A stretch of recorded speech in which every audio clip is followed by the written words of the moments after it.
To change your filters, simply remove the top of the machine.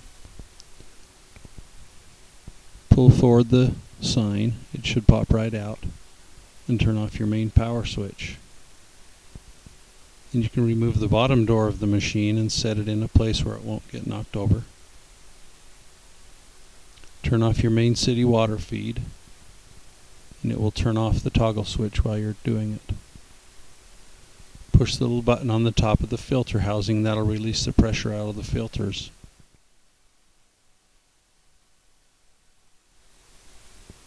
Use the filter wrench and loosen the housing.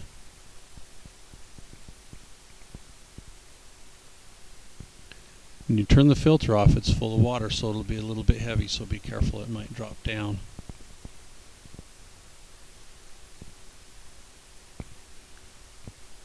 If you lift up on the filter on the inside, it'll help the water not spill out onto the floor. You can remove the filter and check it to make sure it's in good condition or if it needs to be replaced. Use the filter wrench again and remove the filter in the back of the machine. You can also lift up on the filter, on the carbon filter, or just tip it a little bit and let it dump a little bit of water out so you don't have it spilling on the floor when you pull it out. Take your filters out and inspect them.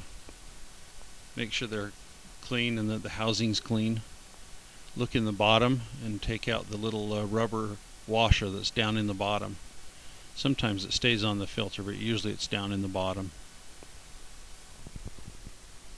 The new filter, make sure it's a 5 micron carbon filter. Make sure you use gloves too so that you have good clean filters.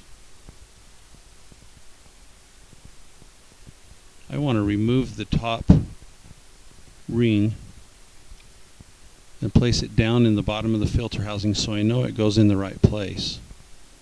Sometimes if you just put the filter in without putting the ring in the bottom, the ring will fall loose and be in the wrong place. Then I put the filter in and it sits on top of that rubber ring.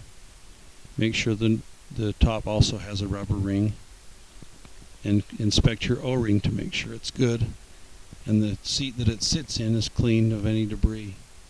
You can also put a little bit of food grade Vaseline or something on there to make sure it's a little bit slippery, just a tiny bit. You can replace your filter housing. When you start screwing it in, you'll notice that it should thread in very easily, clear until you can't see any more threads on the filter housing itself on the blue part. Once it is snug by hand, you shouldn't be able to see any threads anymore. Put your filter wrench back on and tighten it only about 1/4 of a turn or less, and it should be very tight.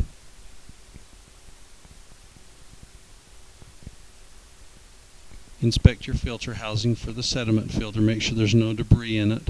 Sometimes you get even some sand and rocks in it. Inspect and replace your filter. Inspect the O-ring also. Put a little bit of food grade Vaseline on it if it needs to have it. Make sure that the track it sits in is clean, free of debris. Set your O-ring back in place and replace your filter housing. Again, the filter housing should thread on very easily until all the threads are gone. You shouldn't see any threads.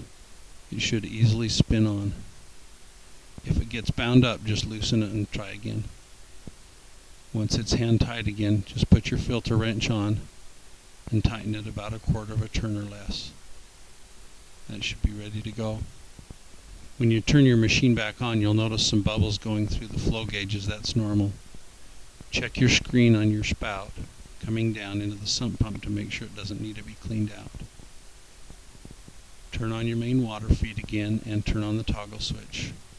Turn on your flow valve so that water will flow into the machine. Make sure it all runs good. Check the flow rate on the water. Make sure it's flowing really well and that you've got the bubbles out of it. And check the sump and make sure that it pulls the water out and then the pump turns off. Then you can replace your bottom door and turn your main power back on. replace your sign and the top of the machine, and you should be ready to go.